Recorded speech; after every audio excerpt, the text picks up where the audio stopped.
네, 오늘 제목은 감찰하시는 하나님입니다. 감찰하시는 하나님.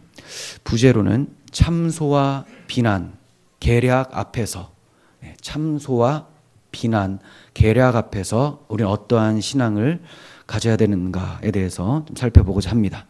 16장인데 16장은 크게 세 가지 내용이 나오는데요. 망명길에 오른 다윗이 한 사람을 맞이하게 되는데 시바라고 하는 무비보셋의 종입니다. 그런데 이 종이 자기 주인 무비보셋을 참소하는 일을 합니다. 그러니까 거짓으로 고발을 하는데 그걸 그대로 믿는 그런 일이 생기고요. 두 번째는 사울의 먼 친척 중에 한 사람인 시므이가 다윗을 따라오면서 저주하고 돌 던지고 먼지를 날리는 그러한 일을 하고요. 세 번째는 압살롬이 예루살렘을 향해서 입성을 하게 되고 아히도벨과 그 이스라엘 백성들이 계속해서 입성하게 되는 이런 내용이 나옵니다.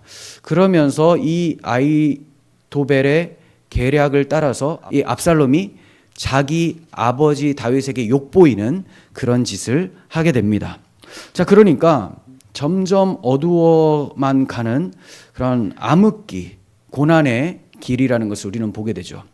이렇게 어둠이 지배하는 시기가 되었습니다. 이런 처지에서도 다윗은 하나님을 의지하는 것을 우리는 보게 됩니다. 환경을 바라보는 것이 아니라 여호와께서 나의 원통함을 감찰하신다라고 하면서 감찰하시는 여호와 하나님을 바라보는 다윗의 신앙을 대하게 돼요. 이로써 우리가 고난 중에 있을 때 어떠한 신앙을 가져야 되는가? 나를 감찰하시는, 나를 지켜보시고 눈동자같이 바라보시는 그 하나님을 신뢰하는 것, 이것이 우리가 지켜야 되는 신앙이고요. 또 그 안에 여러 가지 이제 교훈적인 내용들이 나오는데 하나씩 또 살펴보면서 말씀을 전하도록 하겠습니다.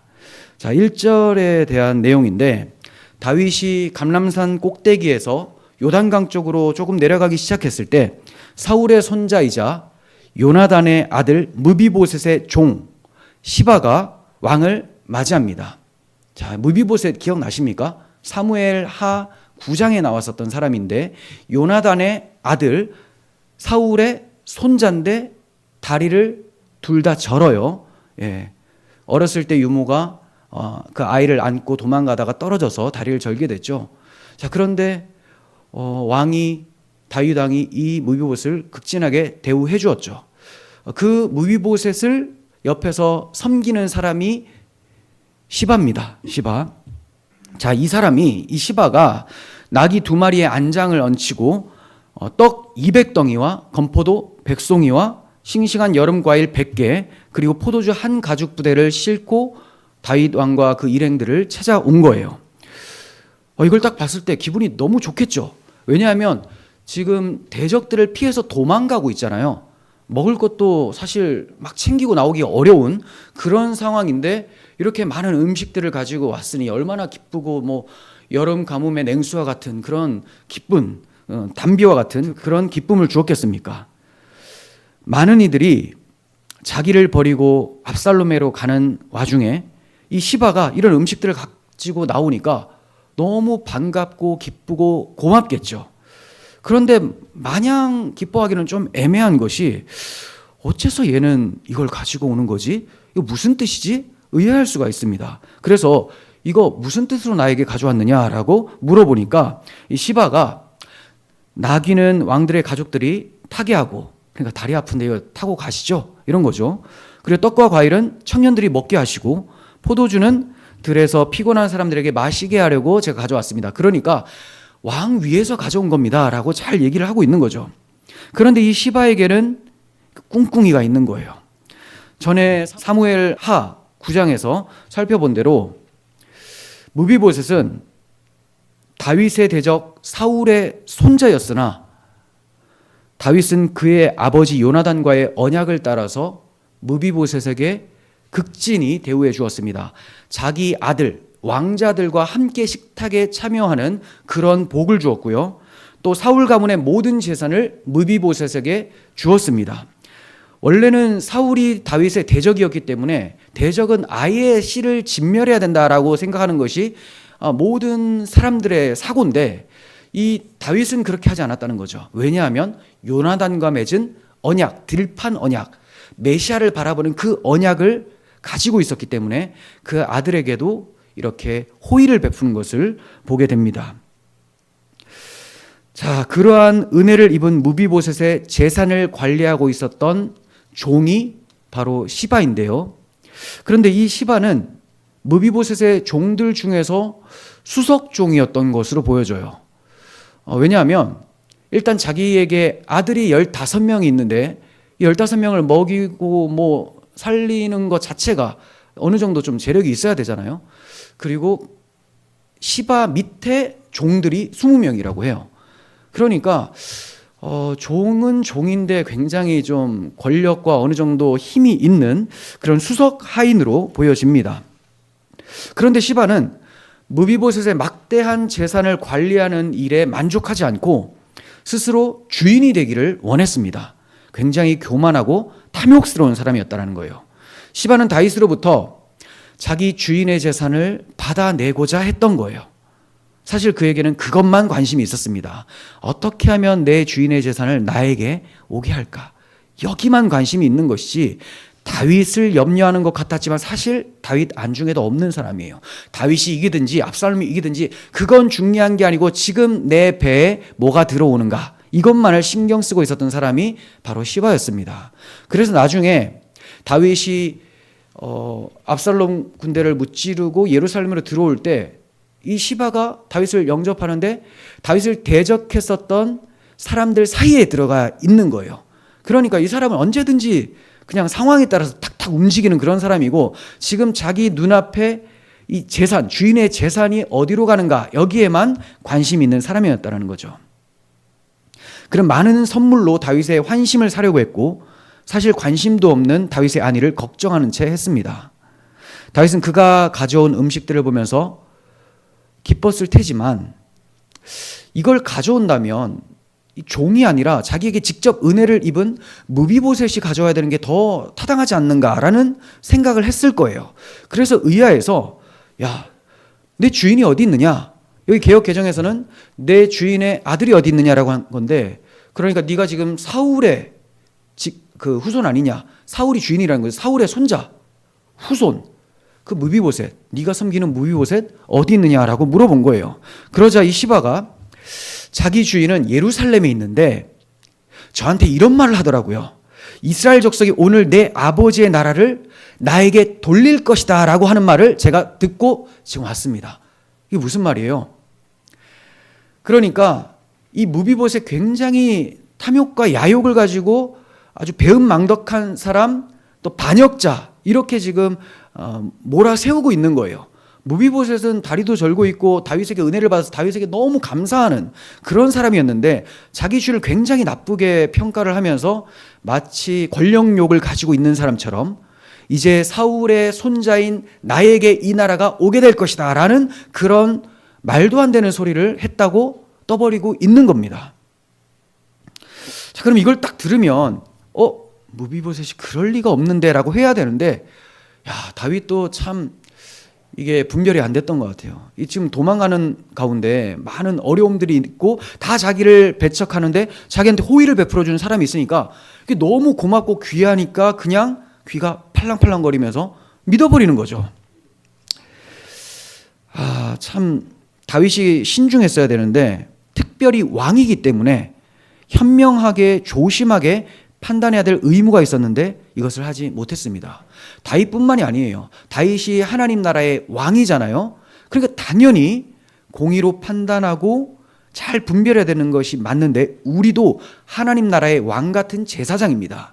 그래서 어떠한 정보나 어떠한 이야기를 들었을 때 그냥 혹하고 믿어서는 안 되는 거예요. 잘 생각해야 되고 신중하게 검토를 해야 됩니다. 시바의 속임에 넘어간 다윗이 시바에게 이렇게 말을 해요. 무비보셋에게 있는 모든 재산을 네가 다 가져라. 그러니까 다윗도 어느 정도 화가 난 것 같아요. 무비보셋 저거 내가 저렇게 은혜를 베풀어 주니까 나를 배신하는구나. 아니 지금 무비보셋은 변호를 하지도 않았고 이 자리에 있지도 않는데 그냥 시바의 말을 다 믿고 재산을 줘버리는 거죠. 그러자 이 시바가 절을 하면서 내 주 왕이시여 내가 왕 앞에서 은혜를 입게 하옵소서 이렇게 얘기를 합니다. 아니 방금 재산을 준다 했잖아요.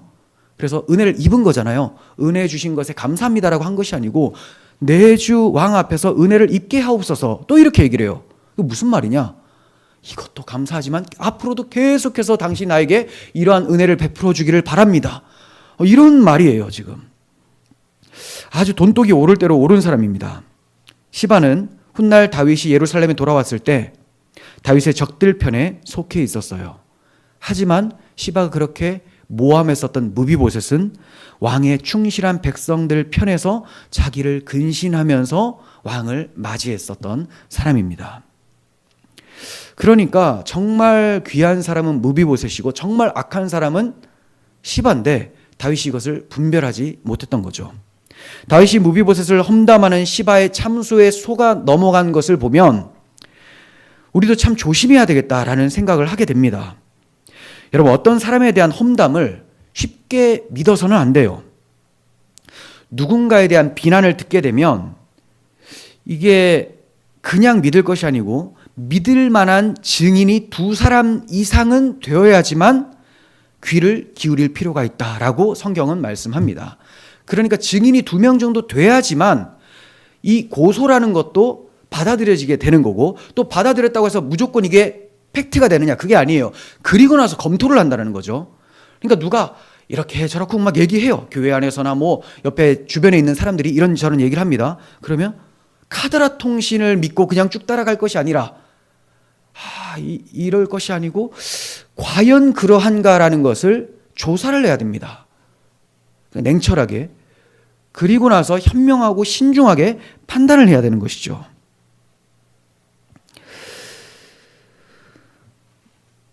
속단해서는 안 돼요. 속단.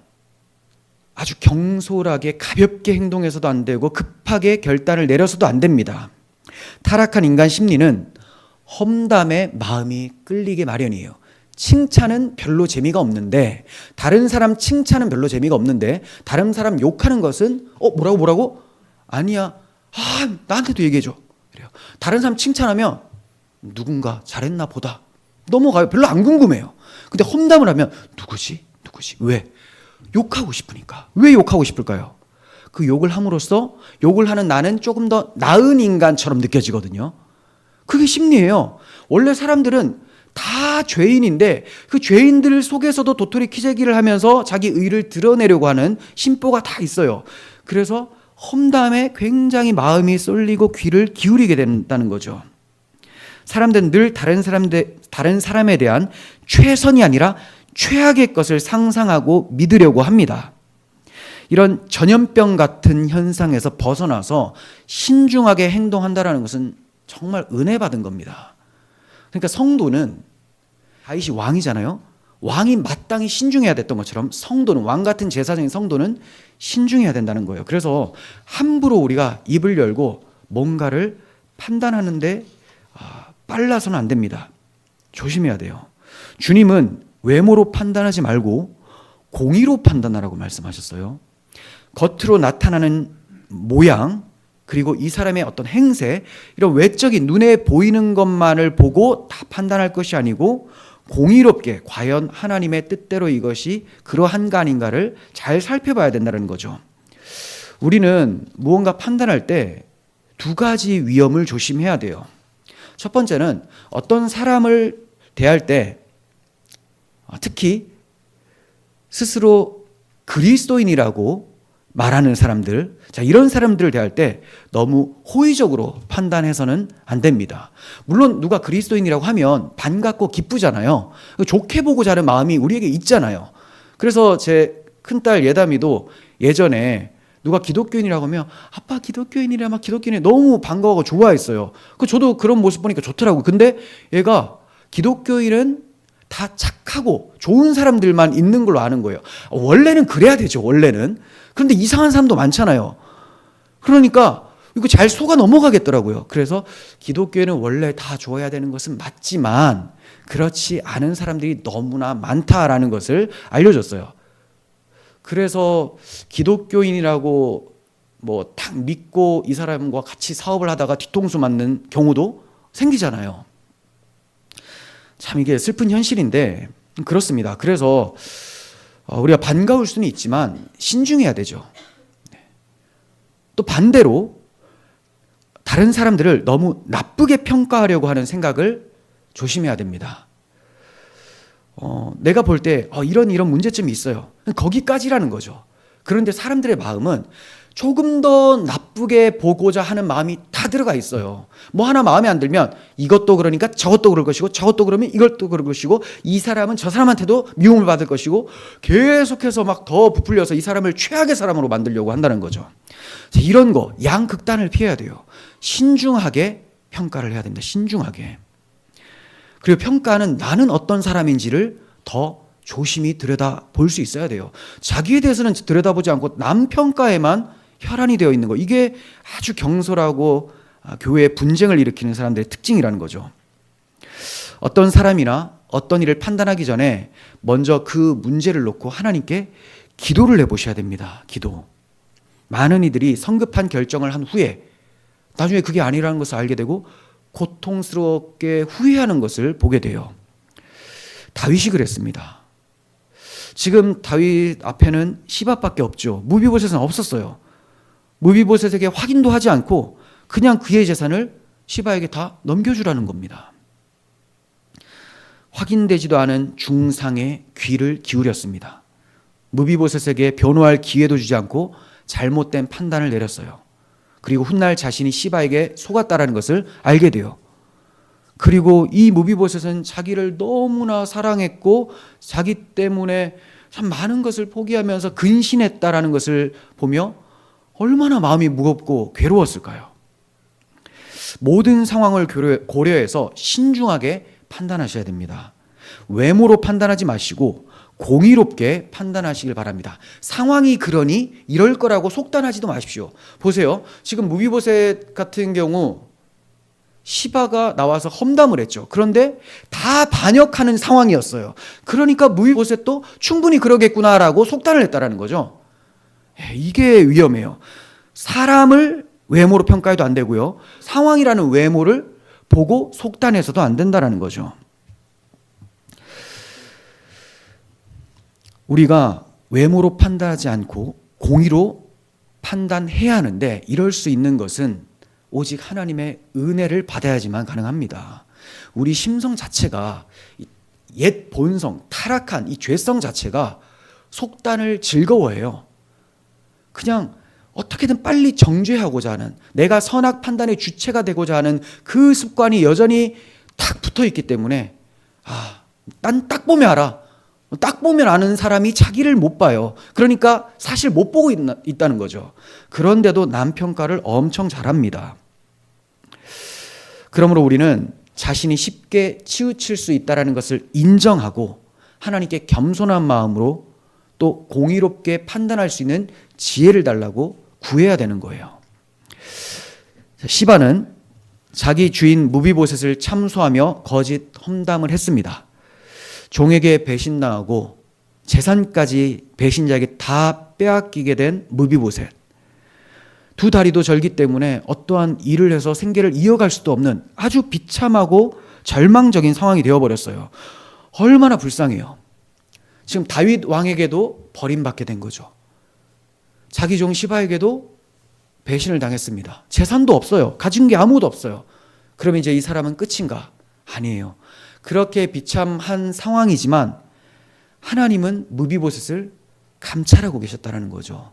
무비보셋이 왕이 떠난 날부터 평안히 돌아올 때까지 자기 발도 씻지 않고 수염도 꽉 잡고 옷을 빨지도 않고 그냥 근신하면서 애통하는 마음으로 왕을 기다렸습니다. 이러한 모습을 하나님은 보고 계셨어요. 그래서 다윗 왕이 올 때 무비보셋이 그를 영접하게 하시고 또 다윗 왕이 가졌었던 오해를 풀어서 다시 영접을 받도록 은혜를 베풀어 주셨던 거예요. 아버지 요나단의 믿음이 아들 무비보셋에게도 있었던 겁니다. 하나님께서 다윗 왕을 기름 부어 세워주셨으니 다윗 왕은 반드시 돌아올 것이다. 그런 마음으로 또 하나님께 기도를 했겠죠. 요나단이나 무비보셋 이 두 사람은 다윗 언약 안에서 그리스도의 은혜에 참여하여 주님에 대한 믿음을 굳건히 지켰던 거예요. 그러니까 다윗 왕을 끝까지 놓지 않았던 것. 다윗으로부터 유업을 받겠다라는 것은 오실 메시아를 기다리고 있었던 그런 믿음이라는 거죠. 어떠한 상황에서도, 지금 나라가 다 넘어가는 가운데서도 무비보셋은 다윗에 대한 신앙을 지켰습니다. 말세가 될수록 경건한 신자에 대한 참소와 비방은 점점 더 거세질 거예요. 많은 사람들이 그 비방을 따라서 선동당하고 혼란스러워하며 기독교를 적대시하고 우리의 믿음을 흔들려고 할 겁니다. 하지만 우리는 무비보셋의 경우를 통해서 끝까지 믿음을 지켜야 된다라는 것을 교훈받게 됩니다. 예수님께서도 말씀하셨어요. 그때 많은 사람이 실족하게 되어 서로 잡아주고 서로 미워하겠으며 거짓 선지자가 많이 일어나 많은 사람을 미혹하겠으며 불법이 성함으로 많은 사람의 사랑이 식어지리라. 그러나 끝까지 견디는 자는 구원을 얻으리라. 말세가 되면 별의별 일들이 다 일어납니다. 그러나 끝까지 견디는 자. 뭘 견딥니까? 어떻게 견뎌요? 믿음을 잃어버리지 않는다는 거죠. 주님에 대한 믿음, 주님을 향한 내 마음, 주님 나라에 대한 사모함, 이거 잃어버리지 않는다는 거예요. 온통 그냥 세속에 빼앗기고 세속의 흐름에 다 마음이 빼앗겨버리고 시선이 강탈당한 것, 믿음이 빼앗겼다라는 거죠. 우리의 믿음은 하나님의 약속을 믿는 겁니다. 주님 나라가 도래할 것을 믿고 신실한 주의 신부로서, 이 불의한 시대에 경건한 정결한 주의 신부로서 믿음을 지키며 주님을 기다리는 것, 이게 믿음 지키는 거죠. 지금 무비보셋이 다 반역하는 가운데 다윗을 기다렸던 것처럼 우리에게도 이러한 끝까지 신뢰하는 믿음이 있어야 될 줄을 믿습니다. 자, 5절에서 6절 내용인데요. 다윗 왕이 바울임 마을에 이르자 어떤 사람이 달려오면서 왕에게 욕을 퍼붓기 시작을 해요. 그는 사울 집안의 먼 친척인 게라의 아들 시므이라는 사람이었어요.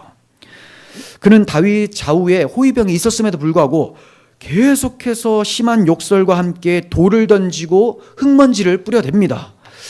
야, 참 이 사람도 참, 사실 옆에 장수들이 있었기 때문에 죽을 수도 있는데도 아주 그 다혈질이고 또 좀 자기 마음을 지키지를 못하는 좀 그런 사람이었던 것을 보여줘요. 그리고 욕설을 막 하는, 상대방에 대해서 저주를 퍼붓는 것을 아주 쉽게 하는 이런 사람이었습니다. 자, 이 시므이는 하나님이 정하신 일을 무시했습니다. 하나님 무엇을 정하셨죠? 다윗, 내가 그를 세워서 내 나라를 맡기겠다라고 하는 하나님의 뜻이 있었죠. 그런데 이 다윗을 정통 왕으로 인정을 하지 않는 거예요. 자기는 자기 친척 사울 왕이 정통 왕인 거죠. 그래서 다윗이 찬탈했다고 생각하는 거예요. 그래서 계속해서 저주를 퍼붓고 있습니다. 그의 마음은 다윗에 대한 적대감으로 가득 찼어요. 그는 다윗을 사울 왕의 왕위를 찬탈한 자로 간주를 했습니다. 그리고 다윗이 권력을 갖고 있을 때는 무서워서 말도 못하다가 이제 압살롬을 피해서 망명길에 오르자 적대감을 드러내면서 저주를 퍼붓고 있는 거예요. 왕이 처한 공경을 이용하고 있는 그의 모습을 보면 참으로 천박하고 악한 사람이라는 것을 우리는 보게 됩니다. 자, 그런데 앞에 나왔었던 시바랑 이 시므이는 둘 다 악인이긴 한데 모양새가 달라요. 시바의 경우는 위선적이었죠. 그래서 다윗에게 은혜를 입기 위해 아첨하는 모습을 보였습니다. 그리고 여기서 시므이는 왕을 저주하고 비난하는 그런 악한 모습을 적나라하게 드러내고 있어요. 시바는 다윗에게 선물을 제공한 반면 시므이는 돌을 선물하죠. 막 던집니다. 먼지도 날리고 욕도 날리고.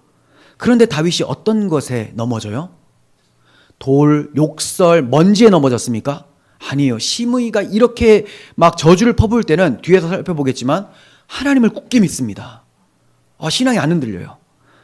그런데 시바의 선물과 아첨에 속아 넘어갔다는 거죠. 이걸 조심해야 돼요. 달콤한 환대가 난폭한 박해보다 더 치명적일 수 있다는 겁니다. 달콤하게 다가오는 것, 늘 좋게 포장돼서 다가오는 것에 넘어가면 죽을 수가 있어요. 박해는 우리가 바로 느끼죠. 바로.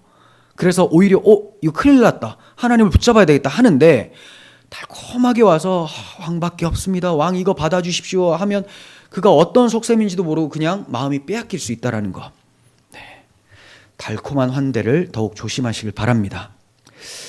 시므이는 저주를 하면서 이렇게 말을 합니다. 피 흘린 이 살인자야, 이 사악한 자야, 썩 꺼져라 꺼져라, 막 욕설을 해대면서 저주를 퍼부어요. 그러면서 여호와께서 네가 사울 집안의 사람들에게 피를 흘린 것을 이렇게 갚아주는 것이다. 네가 이렇게 재앙을 받는 것은 다 네가 사울 집안에 피를 흘린 그 값을 하나님께서 보복해 주시는 것이니까 이런 재앙은 마땅히 받아라 라고 하면서 계속 쓴소리를 합니다. 쓴소리가 아니죠. 막 그냥 마음을 후벼 파는 그런 못된 말을 해요. 시므이의 행동이 얼마나 천박하고 악한지를 한번 생각해 봅시다. 하나님이 세우신 왕에 대한 비난을 했는데 이것은 하나님의 율법을 정면으로 거스르는 모습이었어요. 율법에는 재판장을 모독하지 말고 백성의 지도자를 저주하지 말라고 해요. 자, 재판장을 모독하지 말고 백성의 지도자를 저주하지 말라.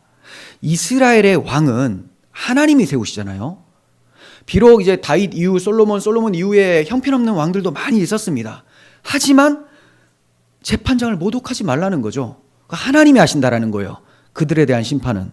그러니까 하나님의 나라는 하나님이 이끌어갈 테니까 입 다물고 그냥 순종하며 그를 위해 기도하라라는 거죠.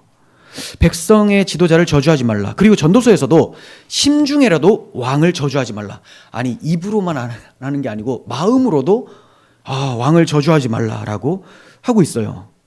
그런데 지금 시므이는 이 다윗 왕이 자기에게 잘못한 게 없잖아요.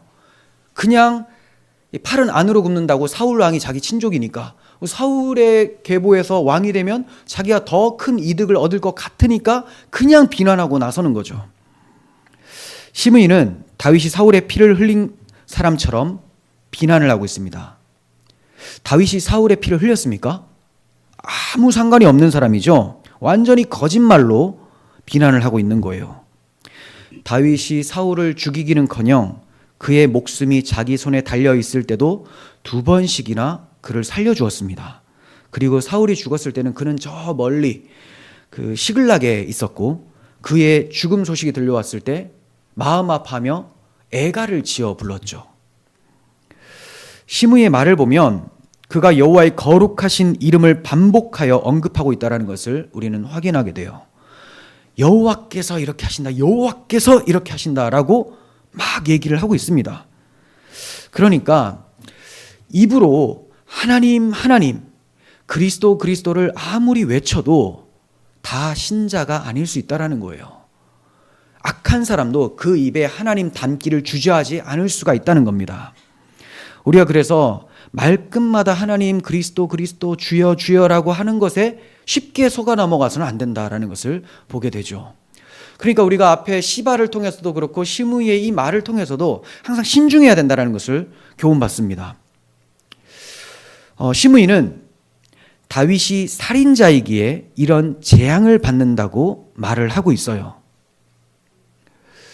다윗은 살인을 하지 않았습니다. 사울 왕 가문에게 칼을 대지 않았어요. 그런데도 거짓으로 이렇게 비난을 하고 있죠. 다윗이 이렇게 하나님께 벌을 받는 것은 사울을 쳤기 때문이다라고 말을 하고 있는데 이 해석은 틀린 해석이잖아요. 틀린 해석. 그런데 뭐는 맞아요? 지금 다윗이 하나님 앞에 회초리를 맞고 있는 건 맞습니다. 맞아요. 그런데 그 이유가 시므이가 해석한 거는 틀렸다라는 거죠. 악인들은 옳고 그름을 자기들의 이기심에 따라서 판단을 합니다. 다윗이 지금 분명히 하나님 앞에 회개를 했고 하나님 그를 용서해 주셨어요. 그리고 이제 그 죄가 얼마나 무거운지를 다윗에게 경험케 해서 다시는 이런 죄를 짓지 않도록 하나님이 무겁게 교육시키고 계시는 거죠. 하나님이 버리신 게 아닙니다. 지금 훈육을 하고 계시는 거예요. 그런데 이 시므이 같은 악한 사람들은 하나님의 심판이 자기들에게 유리한 대로 사용을 하고 있어요. 하나님의 심판을. 다윗이 이렇게 심판 만든 것은 우리 가문을 쳤기 때문이야 라고 해석을 하고 있다는 거죠.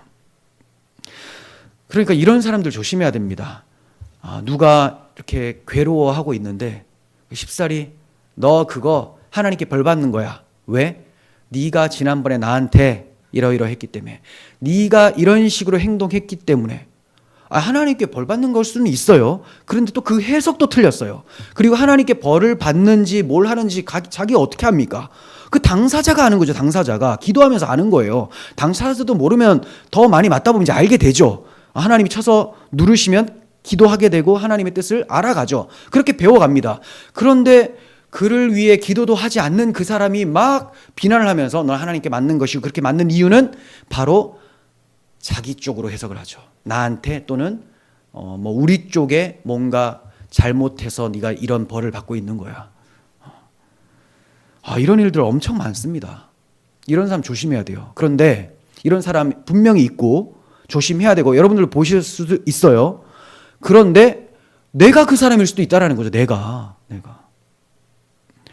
하나님께서는 다른 사람들을 다루시는 문제를 하나님께서 어떤 사람을 다루시는 문제를 이론화시켜서 그 사람을 비난하려고 하는 그런 어리석은 모습을 우리는 피해야 됩니다. 내가 그런 악에 가담하지 않도록 늘 겸손히 하나님의 뜻을 구하고 영혼에 대해서 긍휼히 여기는 마음으로 기도할 수 있어야 되는 거예요. 왕을 모시고 가던 신하들은 더 이상 시므이가 저주하는 것을 듣고 볼 수 없었습니다. 그래서 마침내 스루야의 아들 아비새, 엄청나게 싸움 잘하는 사람이에요. 그냥 한번 멀리서 던져도 그냥 꽂히는 아주 대단한 사람인데, 이 사람이 너무 화가 나서 왕한테 얘기를 해요. 저 죽은 개만도 못한 놈이 우리 왕을 저주하는 것을 내가 참을 수가 없으니 저를 보내시면 당장에 가서 그냥 목을 치겠습니다. 그냥 툭툭툭 가서 툭 치면 끝나는 거예요. 뭐 탕탕탕 할 게 없이 가서 쓱 하면 끝나는데 빨리 좀 보내달라는 거죠. 여러분이 다윗이었으면 뭐라고 말씀하시겠어요? 그래, 네가 나서라. 내가 나서면 체면이 뭐가 되겠냐. 빨리 나가서 없애라. 10초 안에 없애라. 그럴 수도 있겠죠. 다윗도 인간인데 시므이가 저주하는 말을 들으면 분통이 터지겠죠. 그리고 아비새처럼 속 시원하게 해결해 주는 사람이 있으면 오케이 할 수도 있는데 다윗이 그렇게 하지 않아요. 10절에서 12절을 봅니다. 왕이 이르되 스루야의 아들들아, 내가 너희와 무슨 상관이 있느냐. 이건 좀 매정해 보이잖아요. 그런데 이게 그런 뜻이 아니고 이거예요. 하나님께서 이거 나를 훈육하시기 위하여 지금 이런 상황을 주신 건데, 이거 내 개인적으로 하나님 앞에서 풀어야 될 문제인데 이거 너희 일처럼 왜 참견해서 이걸 해결하려고 하느냐, 이런 이야기예요. 그러니까 나 너하고 별로 관계없는 사람이야 이런 게 아니고 이거 지금 나의 일이다. 하나님 앞에서 나의 일이다. 이 얘기입니다. 네. 그가 저주하는 것은 여호와께서 그에게 다윗을 저주하라 하신 것이니 네가 어찌 그리하였느냐 할 자가 누구겠느냐. 또 다윗이 아비새와 모든 신하들에게 이르되 내 몸에서 난 내 아들도 내 생명을 해하려 하거든 하물며 이 베냐민 사람이랴. 여호와께서 그에게 명령하신 것이니 그가 저주하게 버려두라. 혹시 여호와께서 나의 원통함을 감찰하시리니 오늘 그 저주 때문에 여호와께서 선으로 내게 갚아 주시리라. 이렇게 말을 합니다. 참 대단하죠. 아비새하고는 완전히 다른 모습을 보여주고 있어요.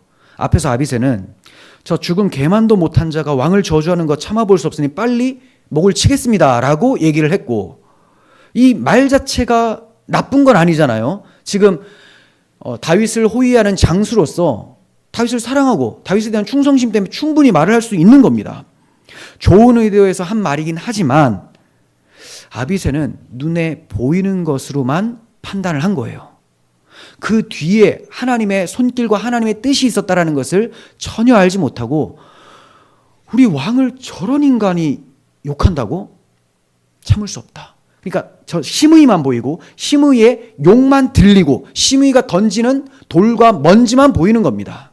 이게 아비새였어요. 마치 훗날 베드로가 자기가 사랑하는 주님을 잡으러 온 무리들에게 칼을 빼들고 대적하려고 했었던 것처럼 베드로와 아비새는 모두 눈에 보이는 것을 보고 반응했습니다. 그 위에 역사하시는 하나님의 섭리를 알지를 못했어요. 하지만 우리 주님은 달랐습니다.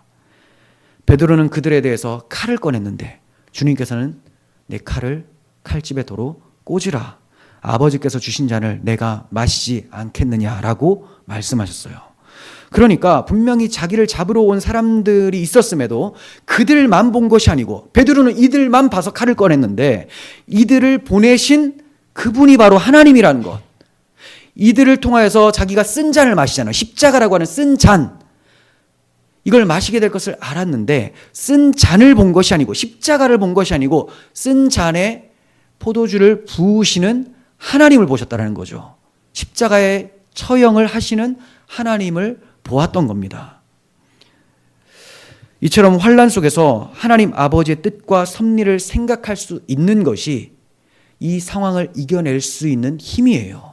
하나님을 인식하지 못하면 어려운 상황에서 낙심하고 절망할 수밖에 없습니다. 그런데 이 상황을 허락하시고 주관하시고 이를 통하여 하나님의 자녀답게 세워가시는 하나님의 뜻과 손길을 본다면 그는 일어설 수가 있는 거예요.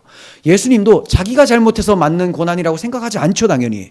우리 아버지 하나님께서 자기 사랑하는 백성을 위하여 나를 보내셨다. 나도 이 백성을 사랑한다. 그러므로 아버지께서 주시는 잔을 기꺼이 마시겠다. 물론 무섭고 두렵지만 아버지와의 관계가 그 자리에서 끊어지잖아요. 아버지께 버림받는 거 아닙니까? 십자가가. 그렇지만 아버지께서 주신 잔, 아버지 뜻이라면 마시겠습니다 하고 마신다라는 거죠. 그러면 그렇게 죽은 자 가운데서 살리시는 하나님 아버지를 신뢰하면서 죽었기 때문에 부활하십니다. 하나님의 아들로 선포가 되는 거예요. 그러니까 이 어떠한 어려운 상황 가운데서도 이겨낼 수 있는 힘이 바로 그 모든 것을 하나님 아버지께서 주관하고 계신다라는 신앙이라는 거죠. 다윗도 마찬가지였어요. 저주하는 심의만 본 것이 아니고 심의를 도구 삼아 자신의 죄를 책망하시고 또 다시 세워주실 하나님을 바라본 것입니다. 다윗은 모든 상황 속에서 하나님을 보았고 겸손함과 경외함으로 하나님께 순종했어요. 그에게 문제가 되는 것은 심의나 심의의 말이 아니고 하나님이었어요.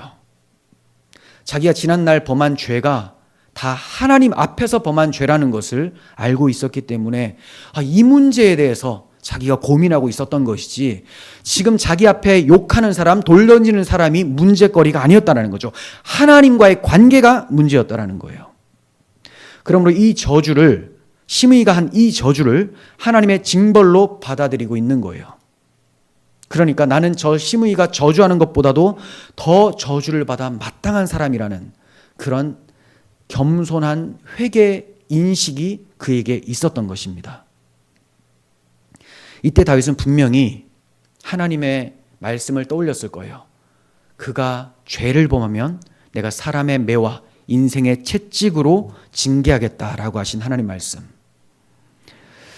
그래서 다윗은 시편을 통해서 내가 잠잠하고 입을 열지 아니함은 주께서 이를 행하신 까닭입니다.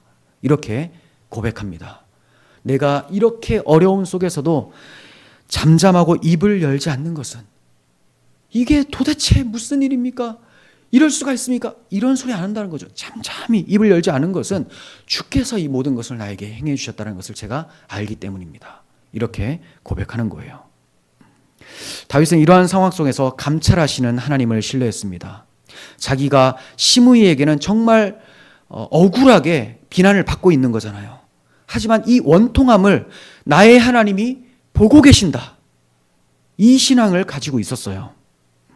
저주하는 시므이가 아니라 이 모든 것을 감찰하시는 하나님을 바라봤어요. 다윗은 평생을 감찰하시는 하나님을 바라보면서 신뢰하며 살았습니다. 물론 중간중간에 하나님을 놓칠 때가 있었죠. 그것 때문에, 그 몇 차례 때문에 이렇게 회초리를 맞고 있는 거죠. 하지만 이렇게 맞을 때에도 하나님을 바라보며 나를 감찰하고 계신다. 이걸 기억하고 있었어요. 그래서 그는 자기 임종을 앞두고 후계자 솔로몬에게 훈계를 하는데 이때도 감찰하시는 하나님을 말을 합니다. 역대상 28장 9절을 보시면 내 아들 솔로몬아 너는 내 아버지의 하나님을 알고 온전한 마음과 기쁜 뜻으로 섬길지어다. 여호와께서는 모든 마음을 감찰하사 모든 의도를 아시나니 내가 만일 그를 찾으면 만날 것이요 만일 내가 그를 버리면 그가 너를 영원히 버리시리라. 여호와께서는 모든 마음을 감찰하고 계시니 이 감찰하신 하나님 앞에 서 있다는 것을 기억하라는 거죠. 하나님 앞에서 코람데오입니다. 코람데오, 종교개혁 정신. 하나님 앞에서 하나님이 보시고 계시고 내가 하나님 앞에서 어떠한 삶을 살아야 되는지 자신을 돌아보며 믿음을 지키는 거죠. 그리고 다윗은 일생을 마감하는 인종머리에서도 나의 하나님이여 주께서 마음을 감찰하시고 정직을 기뻐하시는 줄을 제가 아나이다 하고 기도를 했습니다. 또 하나님이 감찰하신다는 그의 확신은 시편 139편을 통해서 나타납니다. 1절에서 4절을 봅니다. 여호와여 주께서 나를 살펴보셨으므로 나를 아시나이다. 항상 하나님이 자기를 눈동자같이 지키신다. 근데 이 지키신다라는 것은 보호해 주시는 것도 맞지만 내 일거수일투족을 지키시면서 어떻게 행하는지도 보신다라는 겁니다. 그리고 억울한 일 당하면 그것도 보고 계신다라는 거예요. 그러니까 항상 나를 보호하시고 지키신다만 말하는 게 아니고 원통함도 아시고 내 잘못된 행동도 다 보신다. 이게 코람데오 신앙이에요. 감찰하시는 하나님 앞에서의 신앙. 그래서 그는 또 이렇게 고백을 하죠. 주께서 내 앉고 일어섬을 아시고 멀리서도 나의 생각을 밝히 아시오며 나의 모든 길과 내가 눕는 것을 살펴보셨으므로 나의 모든 행위를 익히 아시오니 여호와여 내 혀의 말을 알지 못하시는 것이 하나도 없으시니이다. 시므이가 돌을 던져요. 흙먼지를 날립니다. 그때 야 이놈아 가만히 있어 거기서 넌 이제 죽었다 이러면 지금 이것을 하나님께서 감찰하신다는 걸 아는 거죠. 지금 자기는 징계받고 하나님 앞에 훈육으로 자라가야 되는 상황인데 하나님 앞에 이런 욕을 하는 것과 마찬가지가 되어버리는 거예요. 그러니까 하나님 앞에서 늘 입을 조심했던 거죠. 입을 조심한다는 것은 먼저 그 마음과 생각을 조심히 가졌다라는 겁니다. 마음과 생각이 신중하고 조심성이 없으면 입을 함부로 열어요. 그리고 하나님 앞에 범죄하게 됩니다. 하나님이 하시는 것인데도 여기에 대해서 불만을 토로하고 하나님을 마치 비방하는 그런 모습을 보일 수가 있는 거죠. 다윗은 이러한 실수를 하지 않았습니다. 자, 이렇게 다윗이 감찰하시는 하나님만 바라보며 묵묵히 걷고 있는데 이 시므이라는 놈이 계속해서 산 비탈을 따라오면서 흙을 던지고 돌을 던지고 욕을 계속 퍼부어요. 이거 보면 정말 고난 중에 있을 때 또 특히나 하나님의 훈육으로 내가 성장하기 위하여 징계 중에 있을 때 그때 마귀가 가만히 두지 않는다는 것을 우리는 알아야 돼요. 계속 그냥 비난합니다. 하나님 너 버리신 거야. 네가 이런데도 하나님의 자녀일까? 아니야. 너 같은 놈은 불신자야. 그냥 나랑 같이 지옥 가자. 차라리 불신자로 살다가 흥청망청 살다가 재미 보다가 가는 게 낫지. 이렇게 그냥 자기 할 것도 못하다가 하는 이건 아니다. 계속 괴롭히죠. 썩 꺼져라 너 같은 게 뭔데. 시므이라는 거죠. 시므이. 이 시므이가 완전히 사탄의 표상입니다. 사탄이 어떻게 행하는지를 그대로 보여주고 있어요. 끈질기게 계속 따라옵니다. 귀에서 이렇게 고름이 찰 정도로 계속 따라와요. 안 그래도 도망길이라서 몸과 마음이 지쳐 있는데 이렇게 끈질기게 괴롭히니 다윗과 그에 함께한 사람들의 몸과 마음이 어때요? 더 피곤한 거예요. 더 피곤해요. 그래서 마침내 왕과 신하들이 요단 강가에 이르렀을 때 너무 피곤해서 다 거기서 쉬게 됩니다. 그러니까 그냥 도망길도 힘든데 이 시므이라는 놈이 따라와서 이러니 완전히 지쳐버린 거예요. 자, 이러는 상황 가운데 이렇게 쉬고 있는데 압살롬은 자기를 따르는 백성들을 대거 데리고 와서 예루살렘으로 입성을 합니다. 이제 진짜 정권이 뺏긴 거예요. 이제 압살롬의 나라가 세워지는 그러한 모습인 겁니다. 그때 아히도벨도 압살롬과 함께합니다. 아히도벨 누구예요? 최고의 지략가. 아주 그냥 사람들이 혀를 내두를 정도로 이 사람 말하면 그냥 끝이야 끝 할 정도로 대단한 지략가입니다. 그러니까 이런 사람이 압살롬과 함께했으니 이제 압살롬의 나라는 든든히 세워지겠구나라고 생각이 되죠. 자, 이런 아히도벨을 대적할 사람이 누가 있을까? 그런 가운데에 또 누가 등장을 하느냐? 다윗의 친구 아렉 사람 후세도 압살롬에게 나와요. 위장 잠입이죠. 아히도벨의 계략을 무력화시키기 위해서 다윗이 보낸 또 한 명의 지략가가 후세입니다. 그는 실로 중요한 임무를 띠고 보냄을 받은 하나님의 사신과 같은 역할을 합니다. 후세가 나오자 압살롬이 처음에 시큰둥하면서 의심을 해요. 너 내 아버지 친구인데 친구한테 이렇게 하는 게 맞냐? 하면서 싹 보고 있는데 이 후세가 아닙니다. 그 예전 일이고 이제 왕의 아버지를 섬겼던 것처럼 이제 저는 왕을 섬기겠습니다 하면서 막 얘기를 합니다. 그래서 충성서약을 하는 것을 보고 그래 날 정말 신뢰하는군 하고 신임을 하기 시작해요. 예루살렘 성에 무혈 입성한 압살롬이 아히도벨에게 이제 우리가 뭐부터 할지 계략을 좀 세워주시오 라고 부탁을 해요. 그러자 아히도벨이 아주 더러운 계략을 세워요. 자, 그게 뭐냐? 21절에 나오죠. 먼저 왕의 아버지가 왕궁을 지키도록 남겨두었던 후궁들 있지 않습니까? 그 후궁들과 잠자리를 하십시오. 그러면 사람들이 이렇게 생각할 거예요. 야, 이 압살롬 왕이 자기 아버지에게 정말로 몹쓸 짓을 해서 완전히 관계가 틀어졌구나. 이것을 이스라엘 백성들이 다 알게 될 것이고 그렇게 되면 왕을 따르는 세력들이 더 강해질 것입니다. 라고 계략을 냅니다. 아주 더럽죠. 이렇게 되면 몇 가지 중요한 것을 얻을 수 있는 거죠. 첫째는 부자지간의 의리를 완전히 끊어버리는 그런 계략이에요. 그러니까 넘지 말아야 될 선을 넘게 하는 그런 더러운 계략이었습니다. 그리고 그렇게 되면 압살롬 편에 서도록 더 결단을 촉구하는 그런 계략이 됩니다.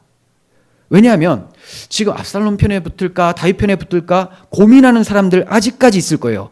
압살롬 옆에 있으면서도 고민하는 사람이 있어요. 왜냐? 이전에 압살롬이 잘못했을 때 다윗이 멀리 떠나보냈잖아요. 근데 다시 맞이해 줬잖아요. 다시 영접해 주었습니다. 이처럼 둘이 다시 화해하면 나는 이도저도 안 되는 거 아니야? 이럴 수가 있어요. 그런데 이러한 악한 책략을 펼쳐버리면 야, 이제는 이건 안 된다. 아버지가 자기 후궁들과 잔 이 아들을 어떻게 받아주겠냐? 아, 이건 끝이다 라고 해서 한 명을 택하게 만드는데 당연히 세력이 우세한 압살롬이라는 거죠. 또 나이도 젊고 다윗은 지금 한 60세 정도 된 나이예요. 이제 왕자리 좀 내려올 때가 좀 됐죠. 그러니까 압살롬에게 사람들이 확 기울도록 만드는 아주 고단수의 더러운 책략이라는 겁니다. 결국 압살롬의 왕위를 견고하게 만드는 이런 책략을 낸 거예요. 압살롬은 아히도벨의 계략을 따라 잠자리를 위해서 궁궐 옥상에 장막을 세웁니다. 그리고 거기서 온 백성이 보는 앞에서 백주의 아버지의 후궁들과 동침을 해요.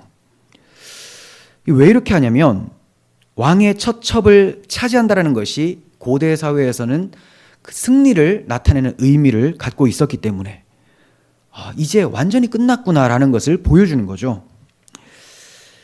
하지만 이것은 압살롬이 악해서 벌어진 일이긴 하지만 하나님의 섭리 가운데서 압살롬의 악을 하나님이 내버려 두신 결과입니다. 자, 그러니까 전에 하나님께서 나단을 통해서 그 사람들이 내 아내들과 백주에 동침하게 될 것이다. 너는 은밀히 행하였으나 나는 온 이스라엘 앞에서 백주에 이것을 행하리라 라고 하신 그 말씀이 그대로 이루어지는 것입니다. 그렇다고 하나님께서 아주 착한 압살롬에게 이렇게 나쁜 짓을 하도록 마음을 넣은 게 아닙니다. 원래 악한 놈 그거를 막지 않으시고 내버려 뒀더니 이런 일이 발생됐는데 결국 하나님의 징계를 이 악인을 들어서 하신다라는 거죠. 이해가 되시죠? 이거는 예전에 애굽의 바로도 이렇게 사용하셨어요. 하나님께서 바로의 마음을 막으시면 학대를 덜하다가 빼버리면 또 학대가 오고 이런 겁니다. 그러니까 바로가 착한데 하나님께서 악한 마음을 주신 것이 아니고 원래 악한 놈을 막으실 수도 있고 가만히 내버려 두면 악을 막 펼치게 되는데 하나님께서 이걸 사용하셔서 하나님의 백성을 훈육시키신다는 거죠. 자, 하나님께서는 이렇게 다윗의 마음이 찢어지는 고통까지도 허용을 하셨습니다. 하지만 하나님께서는 다윗의 생명을 해하려고 하는 아히도벨의 악한 계략은 허용하지 않았어요. 다윗의 생명은 지켜주십니다. 그리고 그 악한 계략은 다 파쇄되도록 만들어 버리세요. 자, 이 점은 다음 장, 다다음 장이죠. 18장에서 우리가 보게 될 거예요. 자, 23절 봅니다. 그때 아히도벨이 베푸는 계략은 사람이 하나님께 물어서 받은 말씀과 같은 것이라. 아히도벨의 모든 계략은 다윗에게나 압살롬에게나 그와 같이 여겨졌더라. 그러니까 아히도벨의 이 계략이 너무나 놀랍기 때문에 이거 하나님이 직접 지시하신 것 아닌가 할 정도로 항상 성공하는 그런 엄청난 권위를 갖고 있었다는 겁니다. 다윗도 이것을 알고 있었어요. 아히도벨의 모든 계략은 다윗에게나 라고 할 때 다윗도 이것을 알고 그를 예전에 신뢰했었고, 그런데 이제 압살롬에게도 그처럼 야, 이거 너무나 절대적이구나, 이거 따라하면 끝나는구나 하고 신뢰를 했다라는 거죠. 너무나 위협적인 존재고 너무나 무서운 지략가입니다. 이런 무서운 계략은 오늘날 교회를 향해서 마귀가 여러 사람들을 통해 지금도 만들어내고 시행하고 있어요. 여러 가지 모습으로 문화를 공격합니다. 문화. 사회를 공격하고요. 또 신학도 공격하고 윤리, 정치, 법, 경제, 이 모든 것을 사용해서 기독교인들을 혼란스럽게 만들고 신앙이 떨어지도록 만듭니다. 제일 위험한 것이 신학의 혼동이죠. 신학의 혼동. 신학의 혼동되잖아요. 그러면 진리가 아니에요. 진리는 틀림이 없습니다. 그런데 조금만 바꾸어 버리면 이건 비진리가 돼요. 비진리가 되면 이제 세속 문화나 가치관들이 들어오기 시작합니다. 들어오기 시작하면 그게 분별이 안 돼요. 이게 악법인지 이게 올바른 것인지 이게 지금 순리인지 영리인지를 몰라요. 왜냐하면 이미 비진리를 가지고 있기 때문에 분별할 수 있는 기준 자체가 이 척도, 자가, 캐논이 기준이 없으니까 넘어와도 기준이 없는데 넘어왔는지 모르잖아요. 아니 뭐 휴전선이 있으면 거기에 넘어온지 안 넘어온지 아는데 선이 없는데 선이. 그러니까 분별력이 없으면 끝나는 거죠. 그런데 마귀는 온갖 것을 동원해서 사람과 환경과 모든 것을 동원해서 기독교를 유혹하고 박해하고 괴롭힌다라는 거죠. 그게 아히도벨의 책략처럼 너무나 강력하고 무섭다라는 거예요. 사람들이 다 넘어갑니다.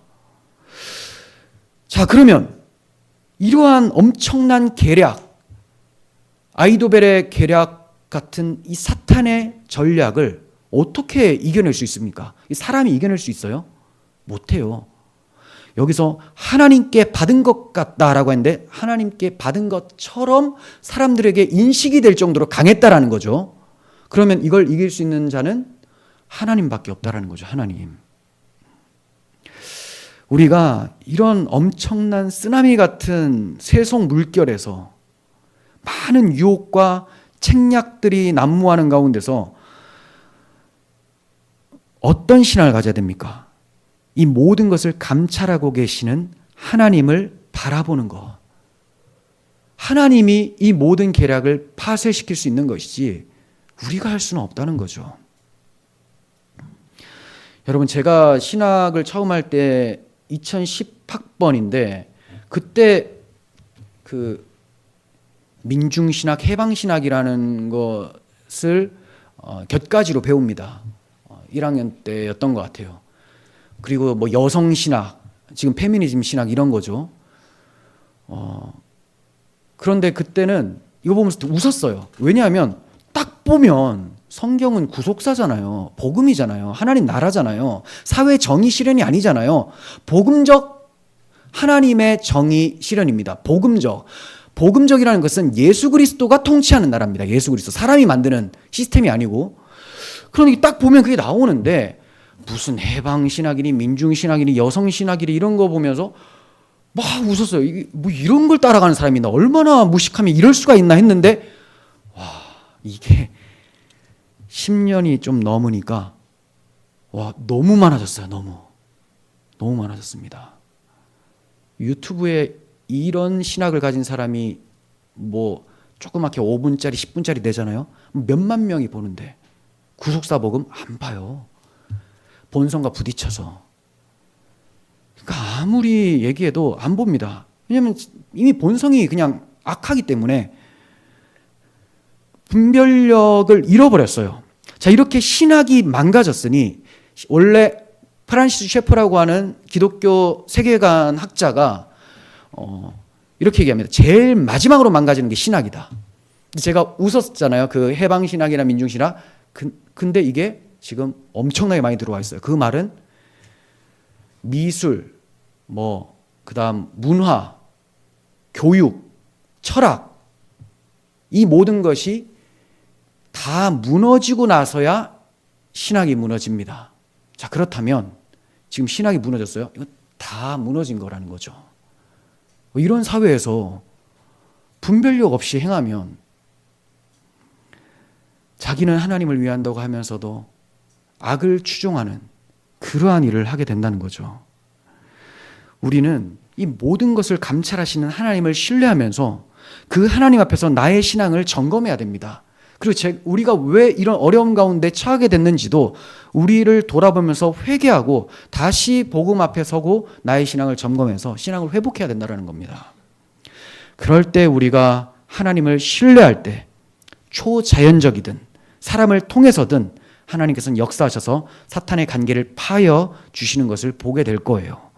이 점은 이후에 하나님께서 후세를 통해서 아이도벨의 계략을 물거품되게 하시고 압살롬의 세력을 괴멸시키는 것을 통해서 확인하시게 될 거예요. 우리가 다윗이 가졌던 이 신앙, 비록 그도 부족한 인간이고 실수는 하지만 어려운 가운데서 하나님을 끝까지 놓지 않고 하나님 앞에서, 감찰하시는 하나님 앞에서 자기의 신앙을 지켰던 것처럼 여러분들 이 어려운 때에 여러분들의 신앙을 하나님 앞에 내려놓고 하나님만 신뢰하는 그런 신자로 살아가시기를 바랍니다. 기도하겠습니다. 하나님 아버지, 우리 눈에 보이는 것으로 행하지 않게 하시고 그 보이는 것 이후에 역사하시는 하나님의 손길과 하나님의 뜻과 아버지의 마음을 알게 하여 주시옵소서. 어려움도 하나님 안에서 당하는 어려움인 줄 알고 담대함과 겸손함을 가지고 더욱 자라가기를 힘쓰는 마음으로 감당하게 하여 주시옵소서.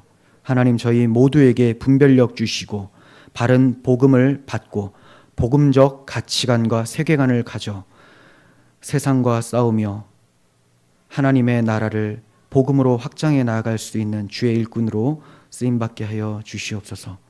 우리 구주 예수 그리스도의 이름으로 기도합니다. 아멘.